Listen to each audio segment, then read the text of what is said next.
नमस्कार दोस्तों, मेरा नाम उज्ज्वल और आप देख रहे हैं मेरा पर्सनल चैनल। सीजीएल मेंस का पेपर ओवर हो गया है। सीजीएल मेंस में काफ़ी सारा विवाद भी चला। प्री से पहले रिजल्ट का बहुत विवाद चला।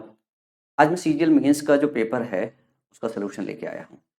सीजीएल मेंस जिन बच्चों ने दे लिया है उनके लिए पेपर का सलूशन किसी काम का नहीं है।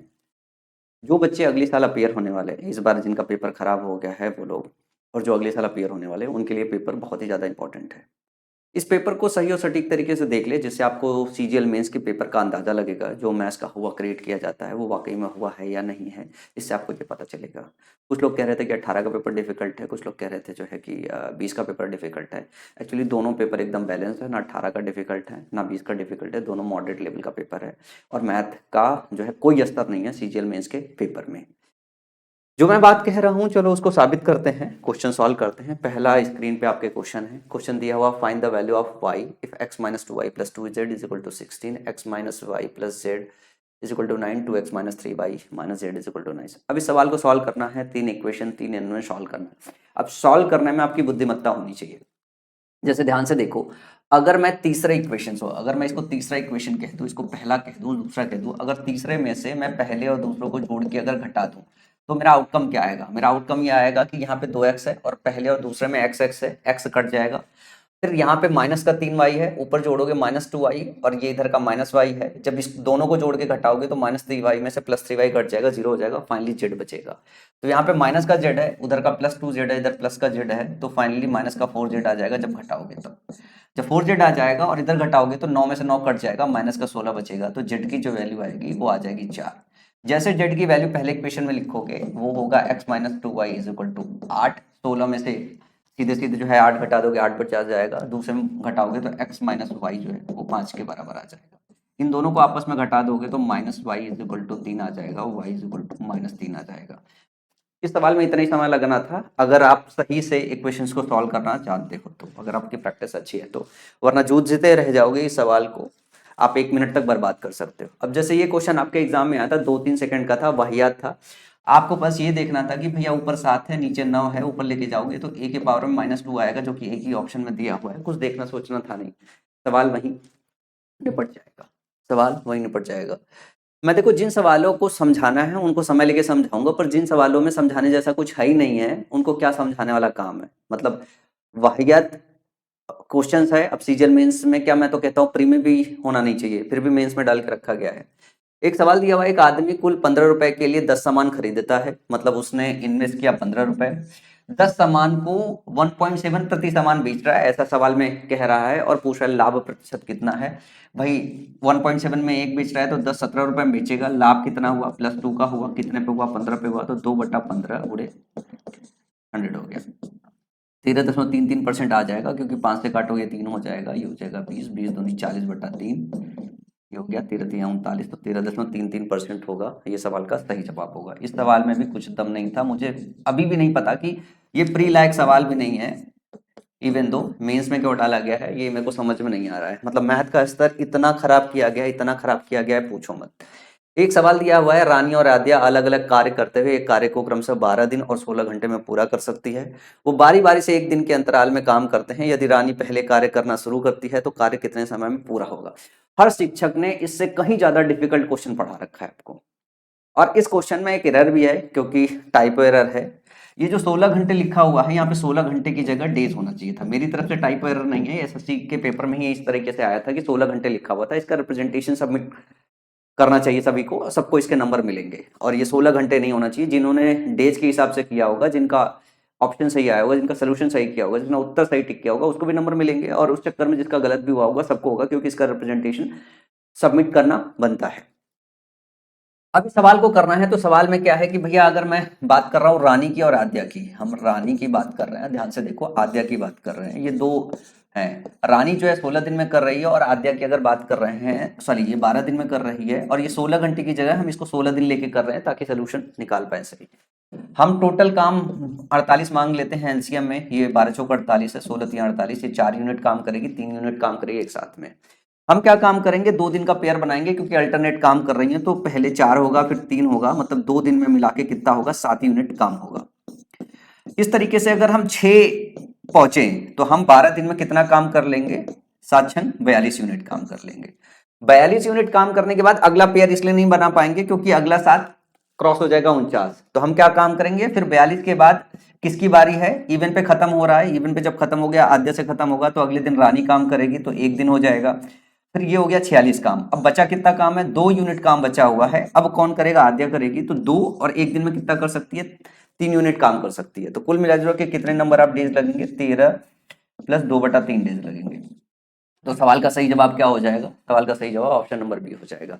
इससे कहीं ज्यादा डिफिकल्ट सवाल आपको अल्टरनेट डेज में काम करने वाले का जो है लगभग सभी शिक्षकों ने कराया होगा। मैं ये नहीं कहता हूँ मैंने ही कराया है, जो मैंने मेंस का बैच रन किया था उस मेंस के बैच में इससे कहीं ज्यादा कॉम्प्लेक्स क्वेश्चन कराया गया। लगभग हर शिक्षक ने इससे कहीं ज्यादा कॉम्प्लेक्स क्वेश्चन कराया है। मतलब इस पेपर को सॉल्व करा के कोई शिक्षक महारथ ना बने कि उसको ही आता, क्योंकि क्वेश्चन में कोई दम ही नहीं है, इसमें क्या ये महारथ बनोगे। अब जैसे ये सवाल आया हुआ है, let A B C be right angle triangle with right angle at A B if tan a is equal to √3 then find the value of sin a cos c plus cos a sin c and cos a cos c minus sin a sin c।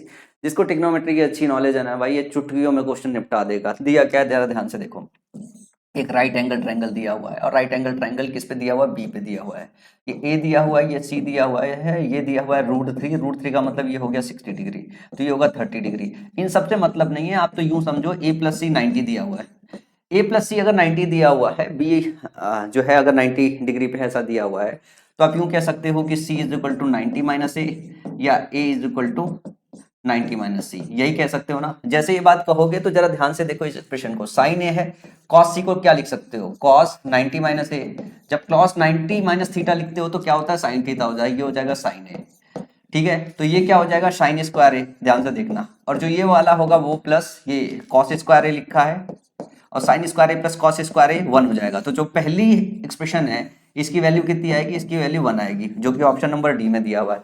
उसी तरीके से उसको solve करोगे तो वो cut जाएगा, cos A cos सी है, ये साइन ए को बदलोगे और साइन सी को बदलोगे तो कॉस ए कॉस सी में बदल जाएगा, उसको बदलोगे तो साइन ए साइन सी में बदल जाएगा, दोनों आपस में कट जाएंगे, 0 आ जाएगा। इस सवाल में ना ही दम था ना ही समय लेने लायक था, अगर ट्रिग्नोमेट्री की प्रैक्टिस आपने ठीक से कर रखी है थोड़ी सी। एक सवाल था, इस सवाल को कुछ लोग 40 सेकंड में करेंगे, कुछ लोग 50 सेकंड में करेंगे, कुछ लोग मेरी तरह स्मार्ट होंगे या जो उनको मैंने सिखाया है वो इसको 2-3 सेकंड में करेंगे। कैसे, मैं इसकी बेसिक तरीका भी बता देता हूँ और शॉर्ट मेथड भी बता देता हूँ। सवाल में कंसेप्ट में तो कोई दम ही नहीं है, 2000 का आपको 6.5% के हिसाब से निकालोगे तो 1 साल का निकलेगा। अब यहाँ पे 1 साल में 365 दिन के हिसाब से निकालना था, इंटू 100, ये हो गया। अब क्या है, जितने नंबर ऑफ डेज का जो है आपको निकालना है ब्याज, वो ब्याज निकालना है। अब मैं यहाँ पे जितने भी नंबर ऑफ डेज है 14 फरवरी से लेके 28 अप्रैल तक मैं नहीं गिनूंगा। बहुत सारे बच्चे होंगे जो मेंस के पेपर में बैठ के गिन रहे होंगे, मैं नहीं गिनूंगा।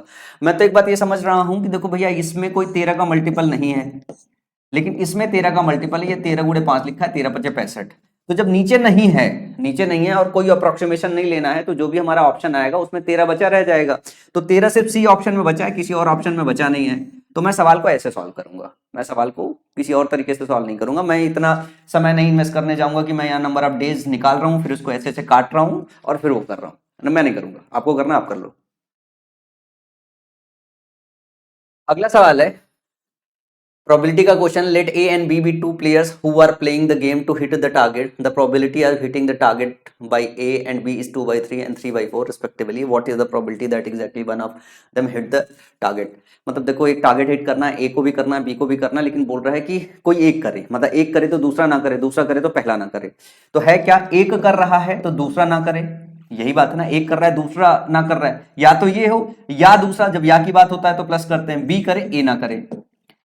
तो करने की अगर नॉर्मल रखे हो तो ना करने की बार से रिप्रेजेंट करते हो।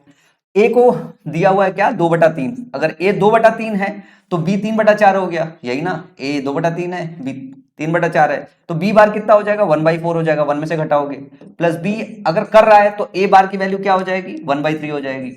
इनको जरा ध्यान से दौड़ोगे, नीचे 12 हो जाएगा, ये 5/12 सवाल का सही जवाब आ जाएगा, जो कि नीचे वाले ऑप्शन में है 5/12। बहुत बहुत नॉर्मल सा सवाल था, मतलब कुछ डिफिकल्ट सवाल नहीं था जो है। अगला सवाल है, tan x plus y tan x minus y is equal to n then find the value of tan x। बहुत ही घटिया सवाल है। क्या है, आप इसको ध्यान से देखो तो क्या लिखा हुआ है, tan x प्लस वाई, मैं इसको 1/tan x माइनस वाई लिख दूं, या मैं इसको ऐसे लिख दूं cot x माइनस वाई, ये लिख दूं cot x माइनस वाई लिख दूं, या फिर मैं इसको लिख दूं इसको 10 में बदल दूं, 90 माइनस एक्स माइनस वाई, आप बोलोगे सही। अब दोनों साइड से कंपेयर कर दूंगा तो x plus y is equal to 90 minus x minus y हो जाएगा। इसको उधर लाऊंगा तो 2x होगा, वाई वाई कट जाएगा, 90 डिग्री आएगा और x बराबर क्या हो जाएगा, 45 डिग्री आ जाएगा। और दोनों साइड से अगर 10 ले लूं तो इधर हो जाएगा tan 45 डिग्री और इसकी वैल्यू 1 आ जाएगी। सवाल का सही जवाब ऑप्शन नंबर सी हो जाएगा। बहुत घटिया सवाल था, बहुत वाहिया सवाल था। मीन्स में इन क्वेश्चंस का होना मेरे को समझ में नहीं आ रहा है कि क्यों हुआ है। ये एक सवाल है, यही मतलब अगर आप हमारे समय का सीजीएल का पेपर देखो उस हिसाब से ये उसका इजिएस्ट सवाल होता था, और आज देखो सीजीएल मेंस में ये आपका सबसे डिफिकल्ट सवाल है इस पेपर का। क्या दिया हुआ है, सवाल पढ़ो आराम से। सवाल दिया हुआ है 2016, ठीक है ना, और 2020 इनके बीच की बात हो रही है। एक दिया हुआ है 2018। सवाल पॉज करके वीडियो आराम से पढ़ो। दिया हुआ है कि इस वक्त जनसंख्या दी हुई है आपकी कितनी, 50,000 है, 50,000 है। बोल रहा है 6% के हिसाब से इंक्रीज हो रहा है, तो 6% के 2 साल के हिसाब से आप यूं कहते हो 6 गुणे 6 अपॉन 100, मतलब कुल मिला जुला के 12.36% है। अब डेटा देख रहे हो जरा ध्यान से, डेटा थोड़ा दूर दूर है। डेटा अगर दूर दूर है तो आप थोड़ा अप्रोक्सीमेशन ले सकते हो। अप्रोक्सीमेशन कैसे ले सकते हो, इसको 12.5 लिख दो। 12.5% लिखोगे तो आप इसको 1/8 लिख सकते हो। तो आप यूं कह सकते हो कि कोई चीज 8 से 9 हो रही है 2 साल में। आप कह सकते हो ना कोई चीज 8 से 9 हो रही है 2 साल में, तो 50,000 में यहां पहुंचेगा तो आप यूं कह सकते हो कि ये 50, इसको के कह दूं, ये 9/8 टाइम्स हो जाएगा। अगर इसको कह दूं ये कितना रहा होगा, 8/9 रहा होगा, तभी जब इसका 9/8 करेंगे तो 50,000 पहुंच जाएगा। ये आपकी ए वैल्यू निकल गई, ये आपकी बी वैल्यू निकल गई। पूछ रहा है जो है, इसको मैं 50 के कर देता हूं, जरा 50 के पूछा है। बी माइनस ए निकालोगे तो 50 की आप कॉमन कर लो और 9/8 माइनस 8/9 कर लो। अप्रोक्सीमेट वैल्यू करके निकाल रहे हैं तो 50 के हो गया, ये हो गया 9×9 = 81 और 8/64। 81 में से 64 घटाओगे तो 17/72 हो गया। अब इसको भाग दोगे तो 17×4 = 68 और 17×2 = 34, 4.2 और आगे कुछ आएगा। 4.2 को इसको भाग दोगे, अगर 4 से भाग देते तो 12.5 आता, 4 से भाग देते तो 12.5 आता, और 4.2 से भाग दोगे तो और थोड़ा उससे वैल्यू कम आएगी। जब उससे वैल्यू कम आएगी तो 12.5 से कम वैल्यू दिया हुआ है 11,680। समझ में आया? ये अप्रोक्सीमेशन लेके आप करोगे तो सवाल इस तरीके से आता है। आप सीधे सीधे भी पूरा पूरा कैलकुलेट कर सकते हो, मर्जी हो तो आप कर लो, हमारी मर्जी नहीं थी, हमने आपको अप्रोक्सीमेशन लेके बता दिया। अगला सवाल है, by how much is 60% of 75 greater than 1/5 of 25। 60% का 75% क्या लिखा है, by how much is 60% of 75।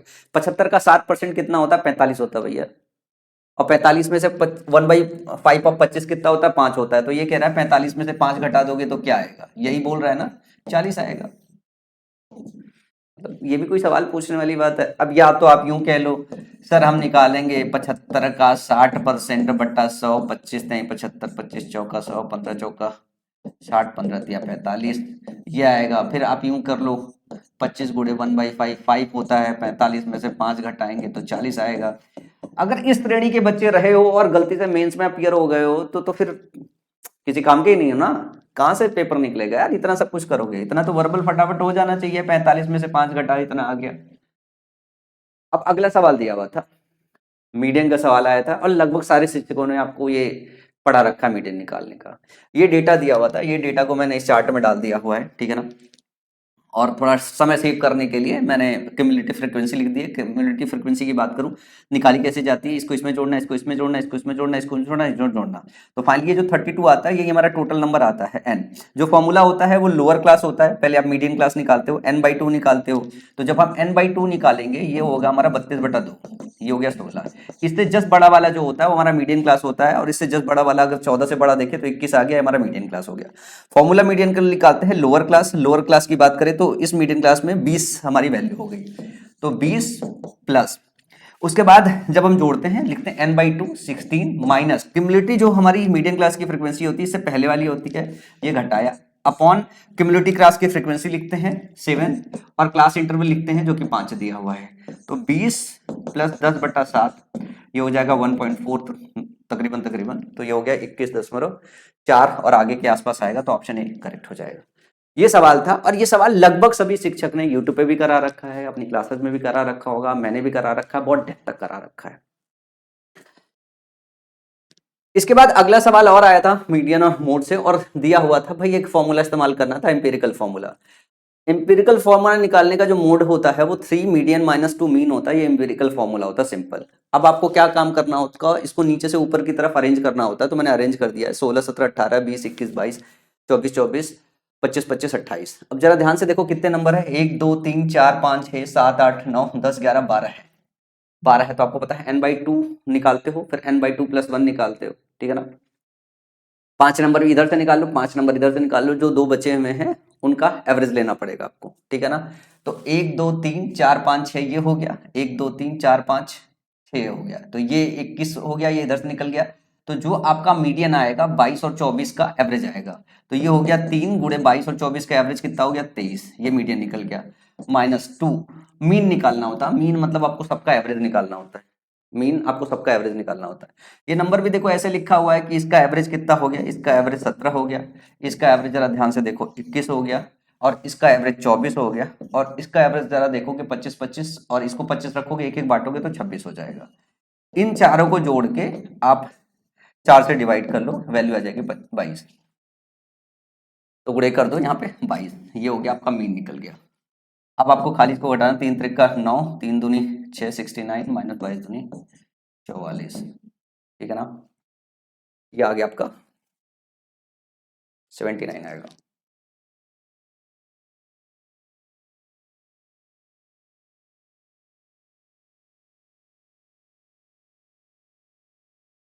Value हमारी कितनी आ रही है, 25 आनी चाहिए ना, 69 24, हाँ ठीक है 25 ही तो आ रही है, कंफ्यूज हो गया था मैं, 25 आ रही है, ऑप्शन नंबर सी, ठीक है। मेरे को 69 में 44 घटा रहा था, मेरे को 15 दिमाग पे चल रहा था, मैं कहा ऑप्शन तो मैच ही नहीं कर रहा है, क्या हो रहा है। कभी कभी होता है एग्जाम में बैठे रहते हैं तो प्रेशर थोड़ा रहता है ना, मैं एग्जाम में नहीं बैठा हूँ, मैं मास्टर हूँ, फिर भी मेरे को थोड़ा सा ऐसा महसूस होने लगा। अब ये वाला सवाल है, जरा देखना यार, बड़ा बढ़िया सवाल है। गणतंत्र दिवस के अवसर पे एक खुदरा स्टोर एक योजना प्रदान करता है जहां ग्राहक अपनी कुल खरीद पर 26% की छूट का लाभ उठा सकता है। यदि मनीष 2050 मूल्य की वस्तुएं खरीदता है तो वह योजना छूट के माध्यम से कितनी है। देखो इसका छूट निकालना है, 2050 का 26% निकालना है, ठीक है ना, बाई 100। एक तो इसको कैलकुलेट करना है, इसको कैलकुलेट कर लो, ठीक है ना।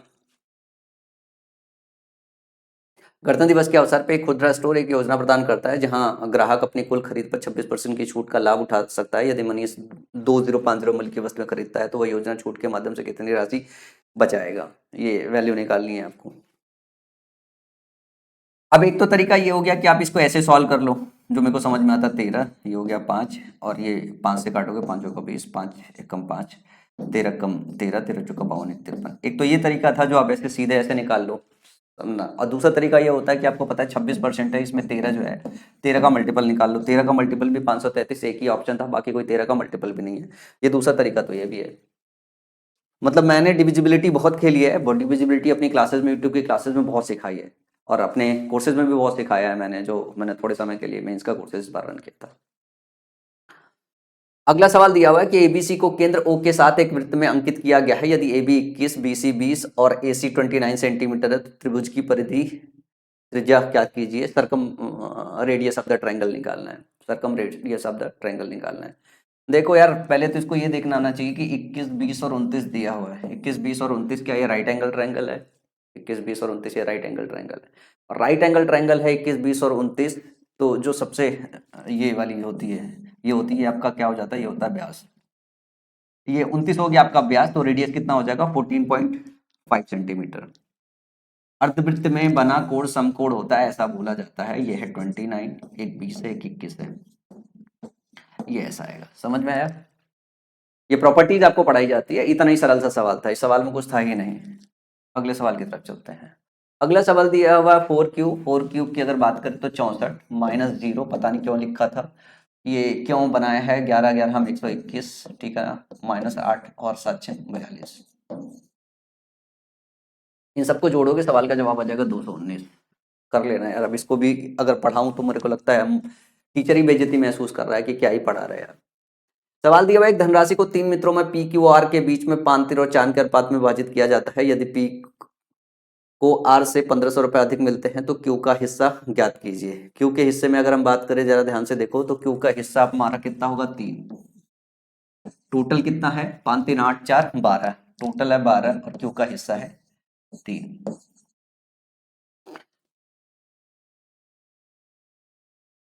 अब जब 3 हिस्सा है तो आपको ये पता है कि 1500 रुपए की बात हो रही है, 1500 की बात हो रही है, और 1500 है क्या, पी और आर के बीच का डिफरेंस हो रहा है, पी और आर के बीच का डिफरेंस हो रहा है। अगर हम पी की बात करें तो पी हमारा 5 है और आर हमारा 4 है, तो 5 और 4 का डिफरेंस 1 हो गया और टोटल हमारा 12 है। 1/12 की वैल्यू है 1500 दी हुई है, और हमें निकालना किसकी वैल्यू है 3/12 की। 3/12 की वैल्यू निकालना है तो ये हो जाएगा 15 या 4500। ये तो दिया ना, 1/12 की वैल्यू 1500 दिया है, 3/12 की वैल्यू निकालनी है तो 15 × 3 4500 हो जाएगा। क्या ही सवाल दिया हुआ है यार। The average of first 91 even number is, पहली 51 संख्याओं का औसत क्या होता है। आपको पता है कि n+1 होता है, तो 91 + 1 92 है, लेकिन इस सवाल में थोड़ा टेक्निकल ग्लिच भी है। अब इसमें क्या होता है, जीरो भी आपका क्या होता है, सवाल को कायदे से देना चाहिए कि first n natural number even natural numbers का होना चाहिए, जीरो नेचुरल नंबर्स में नहीं आता है, और जीरो हमारा क्या होता है, इवन होता है। लेकिन इसमें कुछ मेंशन नहीं किया है, लेकिन इस सवाल के हिसाब से आप ऐसे समझो कि जो दिया हुआ है इसके दूसरे वाले सेट में भी दिया हुआ था, ठीक है ना, इस वाले सेट में भी दिया हुआ है। तो इस सवाल का जो जवाब होगा n+1 होगा। ये सब रटे रटाए हैं, मतलब इसमें कुछ कहने का आने की जरूरत नहीं, बिल्कुल रटा रटाया कि भाई अगर हम even number first n even numbers का, अगर नेचुरल इवन नंबर्स का वो निकाल रहे हैं तो n+1 होगा। मतलब ये सीधा सीधा है, लेकिन सवाल में थोड़ा सा टेक्निकल ग्लिच है, सवाल की लैंग्वेज और थोड़ी सही देनी चाहिए थी, जिसमें जीरो लेके चलते। इस सवाल का जवाब वैसे जिस हिसाब से सवाल दिया है, जो उनका एग्जामिनर का पूछने का मूड था, उस हिसाब से n+1 होगा 92 होगा। अगला सवाल है, if the average age of 3 person is 56 years and their ages are in the ratio of 2 5 7, then find the age of the youngest person जो है। अब देखो 56 दिया हुआ है, 56 × 3 टोटल हो जाएगा, ठीक है ना। यंगेस्ट पर्सन का पूछ रहा है तो 7 5 12 2 14, टोटल हो गया 14, यंगेस्ट पर्सन का 2 हो गया, ठीक है ना। 14 चौका 56, 4 3 12 दूनी 24, 7 सवाल का सही जवाब हो जाएगा। अब ये सब सवाल मेंस में पूछने लायक है। मैं तो कहता हूँ ये सारे सवाल हमारे समय में तो प्री में नहीं पूछे जाते थे भाई, पता नहीं क्यों मेंस में पूछे जा रहे हैं इस तरीके का सवाल। अगला सवाल दिया हुआ, sine sec theta minus tan theta upon sec theta plus tan theta is equal to 1/9, theta is क्या। देखो कुछ बच्चों को इसको सेक थीटा और टेन थीटा में खेलने नहीं आता है, तो आप इसको साइन थीटा में बदल के खेल लो। जब ध्यान से देखोगे तो ये आ जाएगा 1 - sin थीटा अपन 1 + cos थीटा, 1 + sin थीटा आ जाएगा, ये हो जाएगा 1/9। कंपोनेंट एंड डिविडेंडो लगाओगे तो ये 1/sin थीटा जो आएगा ये आ जाएगा आपका, ऊपर जो है जोड़ोगे तो ये हो जाएगा 5 पे हो जाएगा 4, तो साइन थीटा जो होगा, साइन थीटा हो जाएगा 4/5। तो जरा ध्यान से देखोगे इधर ट्रायंगल में साइन थीटा, ये अगर थीटा ले लोगे तो ये 4 हो गया, ये 5 हो गया, तो आपको पता है 3 4 5 ट्रिपलेट होता है, तो होगा 3। अब सवाल में कुछ भी निकालना है निकल जाएगा, ठीक है ना। क्या पूछा है, sine theta minus tan square theta. Sine theta की वैल्यू कितनी हो गई, साइन थीटा की वैल्यू हो गई 4/5, 4/5 माइनस tan स्क्वायर थीटा की वैल्यू हो गई 4/3 का स्क्वायर अपॉन 4/5 प्लस 4/3 का स्क्वायर। यही पूछा है सवाल में, और क्या ही पूछ रहा है, इसी को सॉल्व करना है। तो जरा ध्यान से देखो, ये वाली जो चीजें हैं नीचे ऊपर से तो कटी जाएगी। अब ये हो गया 9 चौक 36 माइनस 4 चौका 16 पंचे 80 अपॉन में, यही ना, 9 चौक 36 और 16 पंचे 80, या 4 से यूं ऊपर नीचे है एक 4 काट सकते हैं, सीधे सीधे काट दो, यहाँ से 4 यहाँ से 4 काट दो, तो ये हो गया 9। माइनस में आएगा, ये वैल्यू पता चल गया, ये हो गया 9 माइनस 5 का 20, तो -11 अपॉन 9 + 20 29 हो गया। तो यही सवाल का जवाब -11/29। इतना ही आसान सा सवाल था, इस सवाल में कोई दम नहीं था, कोई दम नहीं था भाई साहब। यदि दो समरूप त्रिभुजों के क्षेत्रफल का अनुपात 121/225 है, तो संयुक्त भुजाओं का अनुपात भैया उसके अंडर रूट में होता है। ये हो गया 11, ये हो गया 15, तो 11-15 रेशियो ऑप्शन बी में दिया हुआ है। सोचो पेन भी चलाना नहीं पड़ रहा है, सिंपल सिंपल क्वेश्चन है। ये सवाल है, पता नहीं कैसा सवाल है, लोग पता नहीं कितना सॉल्व करेंगे, ठीक है ना। It wise in the form of cone mounted on A hemisphere, the radius of the hemisphere and that of the cone is 36 centimetre and height of the cone is 105 centimetre, the total surface area of the twice. देखो मैं सवाल में figure तो बना देता हूँ, पर figure बना के इसको सॉल्व करने का मेरा कोई पर्पज नहीं है। ये पता हुआ है कि इसका रेडियस दिया हुआ 36, इसका रेडियस दिया हुआ 36, क्या पूछा है, खिलौने का कुल पृष्ठीय क्षेत्रफल निकालो। जब पृष्ठीय क्षेत्रफल निकालोगे जरा ध्यान से देखो, यहाँ पे आएगा 2 पाई r स्क्वायर, और इधर पे क्या आएगा, पहले ये हो गया जो है, आप ये वाला सेक्शन निकालोगे, ठीक है ना, पाई आर एल होता है, तो आर तो आना ही, इधर भी आर आएगा, इधर भी आर आएगा, तो जब इन दोनों में आर आएगा तो ध्यान से देखो, इन दोनों आर की बात करें तो इसमें 9 का मल्टीपल है, आर का 9 का मल्टीपल है। जरा ध्यान से देखो, ये सारे ऑप्शन जो भी आपके निकल के आएंगे उसमें आर कॉमन ही आएगा, बाकी जो आए सो आए, मतलब 9 का मल्टीपल होगा ही होगा। 9 का मल्टीपल ऑप्शन में चेक कर लो, 9 का मल्टीपल ऑप्शन में चेक कर लो, 8 8 16, 16 5 21, 21 6 27, ये मल्टीपल है 9 का। यहाँ ध्यान से देखो, 5 4 9 2 11 मल्टीपल नहीं है, ये हो गया 6 5 11 2 13, ये मल्टीपल नहीं है, 9 9 18 ये मल्टीपल है, 7 5 12 ये मल्टीपल नहीं है। तो सही सवाल का जवाब क्या है, ऑप्शन नंबर ए। क्यों सॉल्व करना है, कितना मेंसुरेशन के सवाल मैंने आपको यूट्यूब पे कराए हैं अपने जो है, जिसमें मैंने आपको बताया मेंसुरेशन के सवालों में अगर आप डिविजिबिलिटी चेक करना जानते हो, ठीक है ना, तो सवाल को सॉल्व करने की जरूरत नहीं है, बस बेसिक फॉर्मूले आपको पता होना चाहिए, लेकिन जब घर पे प्रैक्टिस कर रहे हो तो आपको पूरा प्रैक्टिस करना होता है। अगला सवाल देखो, अनिल और बीना दोस्त है और उनकी उम्र के बीच का अंतर 5 वर्ष है। अनिल के पिता दिनेश की आयु, ये क्वेश्चन ऐसा था जो लैंग्वेज बेस्ड क्वेश्चन है, जिसमें आपको थोड़ा समय देना था, मतलब इसको समझना भी था, इसमें समय भी देना था। हम बात कर रहे हैं अनिल और बीना की, अनिल और बीना की बात कर रहे हैं। अनिल और बीना दोस्त है और उनकी उम्र के बीच का अंतर 5 है, बाद में बात करेंगे, ठीक है ना। अनिल के पिता दिनेश की बात कर रहे हैं, अनिल के पिता दिनेश की बात हो रही है इसमें। दिनेश की आयु अनिल से 3 गुना अधिक है, यहां से यहां 3 गुना है, ऐसा लिख देते हैं। और बीना की आयु उसकी बहन चारू से, बहन चारू मतलब हम सी लिख देते हैं यहाँ पे, बहन चारू से 2 गुनी है, बहन, और बीना की आयु उसकी बहन चारू से 2 गुनी है, ये 2 गुना है, मतलब ये इधर साइड पे 2 गुना है, ऐसा क्या, तो उसकी बहन चारू से 2 गुनी है। दिनेश और चारू की आयु में 45 वर्ष का अंतर है, इनके इनके बीच में 5 वर्ष का अंतर है, इनके इनके बीच में 45 वर्ष का अंतर है। यदि बीना अनिल से बड़ी है, बीना बड़ी है तो आप ये कह सकते हो Bina minus Anil is equal to 5, आप ऐसा कह सकते हो, सवाल तो ये है। अब अगर हम ए और बी में ही रिलेशन पहले देख ले, बाद में आगे चलेंगे, ठीक है ना। तो ये क्या होगा, इसकी आयु जो है 3a हो जाएगी और इसकी आयु b/2 हो जाएगी, b/2 हो जाएगी, और इनके बीच का जो डिफरेंस है वो 45 है। तो आपको 2 इक्वेशन है, ठीक है ना, आप इसको ऐसे करोगे तो 6a minus b is equal to 90 हो जाएगा, और b minus a is equal to 5 है। जरा ध्यान से देखो, इसको अगर जोड़ दोगे तो कट जाएगा, 6 ए हो जाएगा, ये हो जाएगा 5a इज इक्वल टू 95।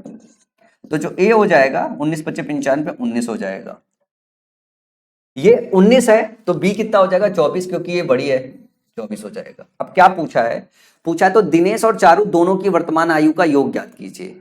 अब ये 24 है और 2 गुनी है, तो ये जो होगा वो 12 हो जाएगा, ठीक है, ये 3 गुना है तो 19 दिया 57 हो जाएगा, 57 प्लस 12, ध्यान से देखोगे 69 इज द राइट ऑप्शन हो जाएगा, इन दोनों को जोड़ोगे तो कितना हो जाएगा 69, ये सवाल का सही जवाब था।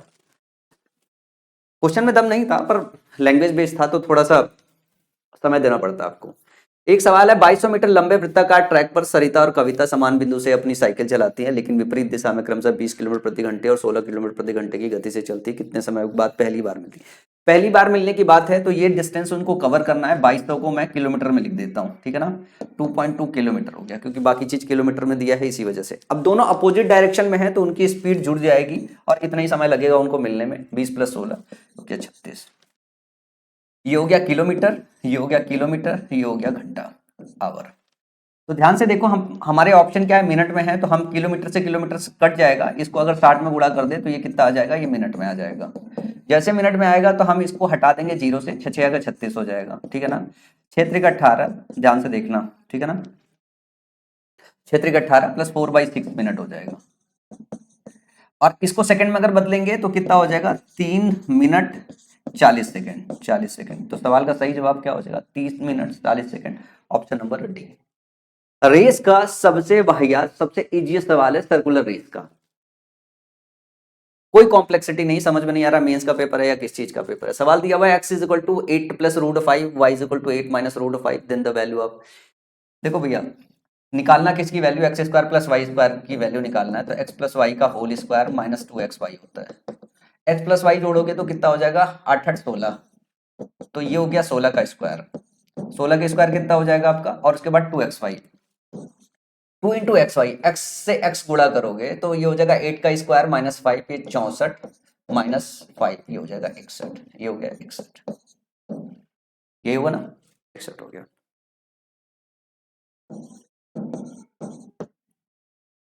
दो छन 12, ये हो गया 4,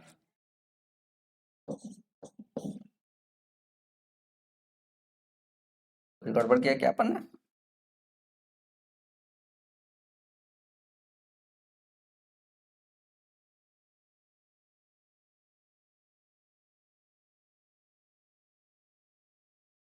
ऑप्शन में कहीं नहीं है।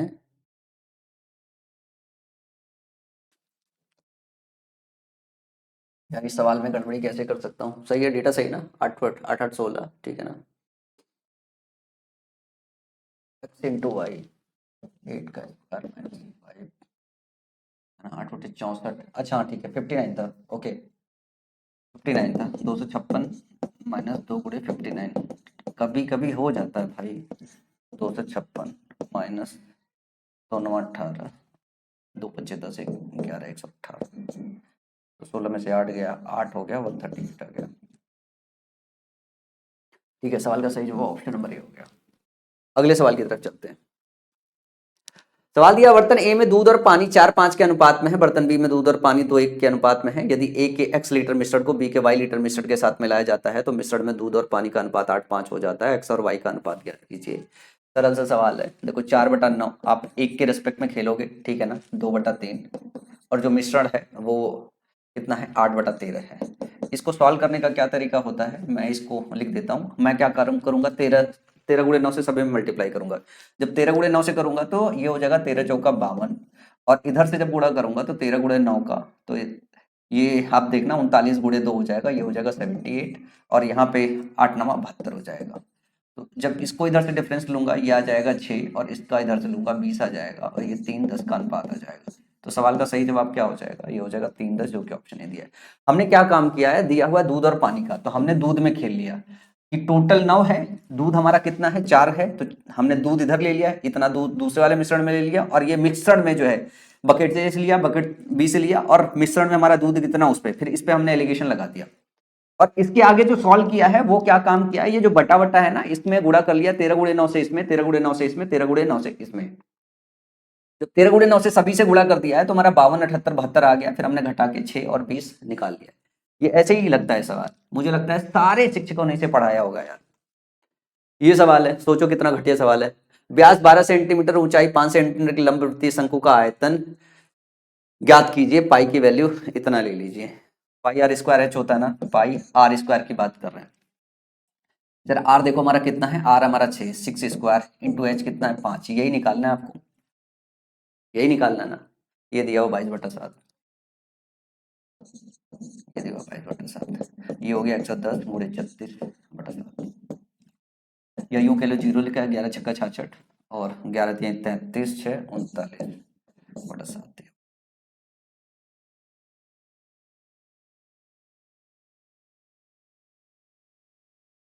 पाई के मान 22/7 यूज करें, ठीक है ना। Find the volume in centimetre cube round of the 2 decimal places of right अच्छा सर्कुलर कोन का है, मैंने किसी और चीज का लगा दिया, मैंने बेलन का लगा लिया, सर्कुलर कोन है, ये ध्यान रखना। 1/3 होता है pi r square H, pi square H 1/3 pi 22/7 गुणे r square 6 into 6 into H 5, 3 दूनी 6, ये हो गया 110 गुणे 12/7, 12 शून्य शून्य 12 कम 12, और 12 कम 12 13, तो हो गया 7 एकम 7 और 62 हो गया, तो 7 तो 8 56, 7 7 8 56, तो 18 आना स्टार्ट होगा, ऑप्शन ए करेक्ट हो जाएगा। मतलब ये आसान है, इसमें कुछ है ही नहीं है। डिस्टेंस भी बहुत लिखा हुआ, ये सवाल आया था बहुत सही और बहुत बढ़िया सवाल था। इसमें मुझे नहीं पता कौन सा बच्चा कितना समय लेगा, मेरा पढ़ाया हुआ बच्चा तो इसमें कुछ सेकंड लेगा। क्या दिया, एक लंबवृत्तीय शंकु की ऊंचाई 63 सेंटीमीटर है और इसकी घुमावदार सतह का क्षेत्रफल इसके आधार के क्षेत्रफल का 5 गुना, शंकु का आयतन ज्ञात कीजिए। शंकु का आयतन भैया देखो क्या होता है, 1/3 पाई आर स्क्वायर। जो पाई है ना, पाई में आप ध्यान से देखो 22 आता है, ये कटेगा तो है नहीं, ये 11 बचा रह जाएगा, ये अगर 11 बचा रह जाएगा तो जो भी आपका ऑप्शन होगा 11 का मल्टीपल होगा। 11 का मल्टीपल ध्यान से चेक करोगे तो 5 1 6, 9 6 15, 15 0 0, ठीक है ना। और फिर 8 2 10, 15 में से 10 घटाओगे 5 बचेगा, जो डिफरेंस है इवन और ऑड वाले का, ठीक है ना। तो ये ऑप्शन हो नहीं सकता, 11 का मल्टीपल नहीं है। 5 1 6 से 0, 6 5 11, 11 में से घटाओगे 4 3 7 तो 9, ये आएगा 2, ये मल्टीपल है नहीं। पर यहाँ ध्यान से देखोगे 2 1 3, 4 3 7, 7 5 12, माइनस 6 3 9, 9 1 10, 10, ये आएगा 2, ये मल्टीपल नहीं 11 का, ये मल्टीपल नहीं। ध्यान से देखो यहाँ पे 9 1 10, 10 4 14 और 14 5 19, माइनस 7 1 8, 8 कितना आ जा रहा है, 11 आ रहा है। तो ये 11 का मल्टीपल है, तो करेक्ट ऑप्शन क्या हो जाएगा, ऑप्शन नंबर डी हो जाएगा। सवाल सॉल्व करने की जरूरत ही नहीं है, डिविजिबिलिटी से। मेंसुरेशन का कोई सवाल मैं सॉल्व नहीं करता हूँ, ये सवाल दिया हुआ यार, घटिया सवाल है यार, बहुत घटिया सवाल है। इस सवाल का जवाब आएगा 7, खुद ही सॉल्व कर लेना आप लोग। देखो ये लिखा हुआ 6, ये जो लिखा हुआ ये लिखा हुआ 6,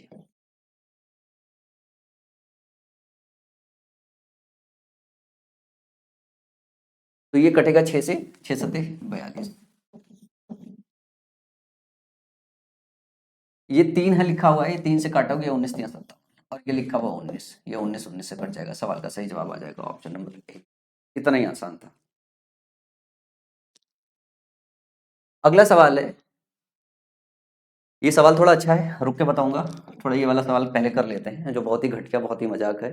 5z माइनस 12y का whole square plus 5z plus 5y का whole square minus 144z square, ठीक है ना। ध्यान से देखो, इसमें जेड मिसमैच है, जेड मिसमैच है, जेड मिसमैच है, जेड मिसमैच है, खाली निकालना है आपको। सब में जेड अलग अलग नहीं, अच्छा है, इसमें और इसमें जेड कॉमन है, इसमें जेड कॉमन है। वाई सब में देखो, ध्यान से देखो, वाई सब में अलग है, तो जेड से निकाल लो या वाई से निकाल लो, एक ही बात है, निकल जाएगा। किसी से भी निकालो निकल जाएगा, क्योंकि वाई चार के चारों में अलग है, तो वाई कैलकुलेट कर रहे हैं। यहाँ पे ध्यान से देखोगे तो 144 वाई स्क्वायर आएगा। अच्छा जोड़ना ही तो है यार, 5 5 25, 25 वाई स्क्वायर आएगा, 169 वाई स्क्वायर आ जाएगा, ऑप्शन सी हो जाएगा। क्या ही सवाल था यार, बहुत घटिया सवाल था, बहुत ज़्यादा घटिया सवाल है, बहुत ज़्यादा घटिया सवाल है। पूरा सॉल्व करके देखोगे तो, सॉल्व करके देख लेना यार, क्या ही इसमें टाइम देने का हिसाब किताब है, कुछ टाइम देने का हिसाब किताब नहीं है, ठीक है ना। और वैसे भी ध्यान से देखो, ये भी 169 जेड स्क्वायर आएगा, ठीक है ना। माइनस में 144 करोगे तो 25 जेड स्क्वायर आ जाएगा, तो ये भी सेटिस्फाई हो रहा है, ठीक है। अब इसके बाद आखिरी सवाल है, 30वां सवाल है इस सेट का। एक त्रिभुज एच जे के में, ये सवाल में समय लगता है, बाकी सवाल से अगर समय बचा के आता तो इस सवाल में थोड़ा समय दे सकते थे। अपने को एक ट्रायंगल बनाना है, क्योंकि एबीसी में नाम दिया होता तो ये आपके लिए आसान होता है। एक्चुअली इसने एबीसी में नाम नहीं दिया है, समझना। इसने ना जो खेला है, जो गेम खेला है, दिमाग के साथ खेला है। इसने क्या दिया है, एच जे के में नाम दिया है, एच जे के में, एच जे के में नाम दिया है, तो पढ़ने में बहुत टाइम लगने वाला था। एच जे जो दिया हुआ है, ये जो दिया हुआ है किसके बराबर दिया हुआ है, एच के बराबर दिया हुआ है, इसके बराबर दिया हुआ है। जरा ध्यान से देखो, जी जे पॉइंट ऑन एच जे, जी यहाँ पे कोई पॉइंट है, मान लो मैंने जी ले लिया, जी एक यहाँ पे पॉइंट है, और इसको अपन को क्या करना है, इसको ऐसे करना है कि एच एच से मिलाना है जी को, ठीक है ना। और ये बराबर है जी के, मतलब ये मिलाना है यहाँ से, ये इसके बराबर है, और ये जे के बराबर है, इसके बराबर है, इसके बराबर है। What is the degree measure of 2/3 of H G के प्लस जी के जे, ये पूछा है कि इसका क्या मेजर होगा इन ए triangle H J K, H J is equal to H K, G is a point on H J, ऐसा दिया हुआ। तो हमें ये पता है कि ये वाला जो एंगल है, जरा ध्यान से देखो, अगर मैं इसको अल्फा या मैं इसको थीटा ले लूं, मान लो इसको थीटा ले लूं, तो ये सामने थीटा है, बराबर है, तो ये भी थीटा हो जाएगा, थीटा हो जाएगा, है ना। ये थीटा हो जाएगा, इसको थीटा माना है तो इसको थीटा कहना पड़ेगा। ये दोनों आपस में बराबर हो जाएगा, ये आपस में बराबर है।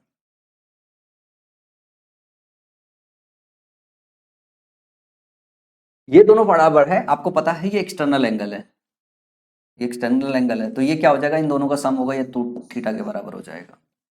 अगर इसके सामने का ये 2 थीटा है तो इसके सामने का ये 2 थीटा हो जाएगा। अगर ये 2 थीटा हो गया तो ये आपस बराबर है, ये थीटा है तो ये टोटल 2 थीटा होना चाहिए, थीटा है तो ये थीटा हो जाएगा।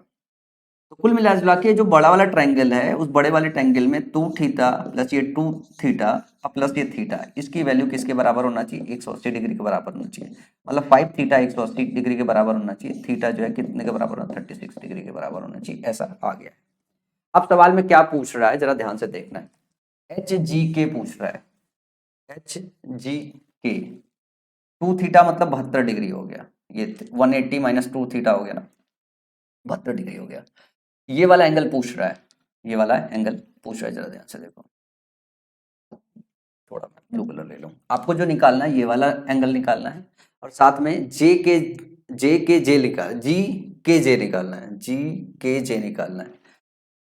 ये और इसका सम निकालना है, ये इसका और इसका सम निकालना है। तो देखो भाई इस ट्रायंगल में ये बाह्य है तो ये हो जाएगा 3 थीटा और ये थीटा हो गया। तो 4 थीटा का क्या निकालना है? 2 तिहाई निकालना है। 4 थीटा का 2 तिहाई निकालना है। तो 4 गुणे थीटा 36 गुणे 2/3, 3 हो गया, ये 12 हो गया, 12 अठे 96, 96 डिग्री हो गया। तो सवाल का सही जवाब जो है ऑप्शन नंबर ए हो गया, 96 डिग्री हो गया।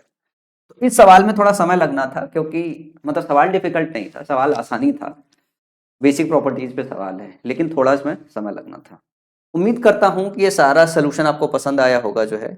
और इसके बाद 18 तारीख का पेपर है, इसके बाद 20 तारीख का पेपर बचा रहेगा। 20 तारीख के पेपर का सोल्यूशन भी करा दूँ। मैंने कई साल इंग्लिश भी पढ़ाया हुआ है तो मैं माई पाठशाला के चैनल पे जो है आपको इंग्लिश का सोल्यूशन भी प्रोवाइड करूंगा आज के डेट पे ही। और उम्मीद करता हूं मैं आपके आने वाले सफ़र 2025 में आप सब लोगों की थोड़ी मदद कर पाऊंगा जो है अपने इस यूट्यूब चैनल से, जो सर अनफिल्टर्ड से। तो इस वीडियो में इतना ही, अगली वीडियो में फिर मिलेंगे।